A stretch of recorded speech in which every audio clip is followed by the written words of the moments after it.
Hello and welcome to another episode of Coffee with Caprill. So, have you been following the exploits of one Sam Bankman-Fried?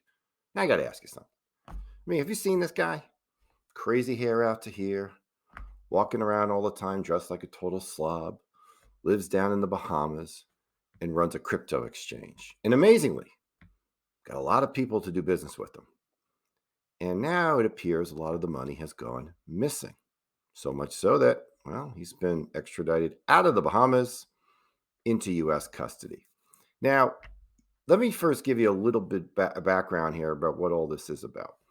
If you want to buy cryptocurrency, there's a number of ways that you can do it. I mean, heck, you can literally buy it on your phone with a Venmo app. All right, it's that simple. There are, however, a number of different cryptocurrencies out there. And what Freed set up was an online platform where you could be buying and selling all different types of cryptocurrency as you go. What's interesting, he had his own type of cryptocurrency.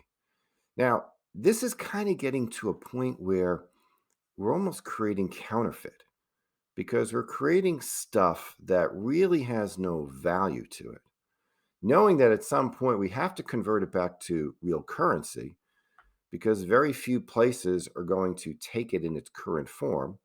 And even if you took it in its current form, you're eventually going to run into some vendor like Kroger who's not going to take it in its current form. You're going to have to convert it to cash.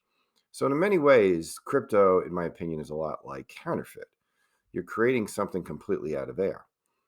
But much like what Elizabeth Holmes was able to do, if you follow that saga, which I'll talk about that one at another time. This guy was kind of making it up as he goes. He got a lot of powerful people to invest in him. And turns out he wasn't very good at keeping track of the money.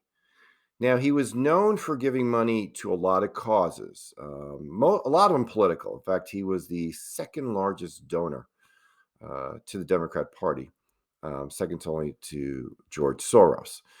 And if you don't think money buys influence, come on, of course it does.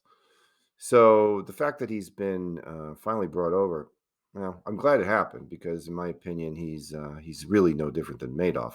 Although it'll be interesting to see who the quote unquote victims are. I think what it's going to come down to is that as people were trying to convert their currency back to cash, he probably would have no ability to do that. So it is complicated, and it just goes to show you why you should never invest in something you don't fully understand. And I promise you, a lot of those celebrities out there, like Tom Brady, I don't think they understood it. It's just that when you have that much money like they do, oh, sure, here's 100 million here, here's 100 million there. Let's give it a try. Now, crypto, as you know, if you listen to me talk again and again and again, is a highly volatile asset class. People get excited about it when it's going to go up, but it's just been crashing because at the end of the day, it's air. To a certain extent, all currency has that element to it, except that when it is backed by a sovereign nation, well, the sovereign nation actually exists. It has assets. So if you were forced into a position of liquidation, sovereign nation could do that. Sovereign nation owns stuff. In the world of crypto, it does not. Enjoy this trial. It's going to be interesting. I have no idea what's going to happen to the guy. If at the end of the day it turns out that a bunch of super wealthy people got hurt, he may not face the fate that Madoff faced. Madoff's deal was different. Madoff was running a true Ponzi scheme whereby people were getting false returns about how much money they had because he wasn't investing any of it, and he was just basically using that money to gratify himself and some investors. In the case of Bankman-Fried, it appears as if the cash that he should have had on hand to pay off investors as they liquidate, et cetera, that's kind of disappeared. They still own those assets, but their ability to liquidate it through him, gone. So it's getting complicated. And I'm going to be honest with you, I haven't been able to fully understand all of it. Again, if you don't really understand something, why do it? But in truth, he was trying to set up an exchange just like you have at the stock exchange, where buyers and sellers could meet up and exchange goods. So he could be in for a long time.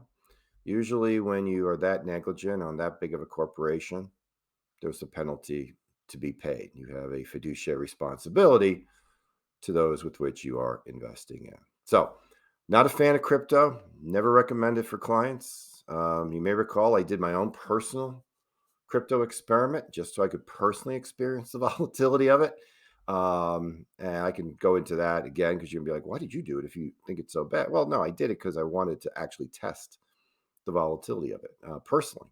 And I think in less than a year now, it's down 50%. And I didn't have a lot of money in it. It was really more for me to have a starting point and be able to track this. Because someday I anticipate writing an article about how I finally made money on it. But it took, like, if I'm alive, 20 years to do it. So, in any event, if you ever have questions about crypto, we just got through the holidays, and I have no doubt it came up in some discussion on someone's table, probably from some younger member of your family who's trying to tell you that the future of currency as we know has gone away. And this is indeed the future. I don't know if they're right, but it's like every other investment out there. Look at the long-term return, look at the volatility. If you can get the same return with less volatility, why wouldn't you? And that's the problem that we're seeing with crypto. Right now, you're just losing money with tremendous amounts of volatility. Not a very attractive investment. Have a great couple of weeks. I'll talk to you soon. Take care. Bye bye.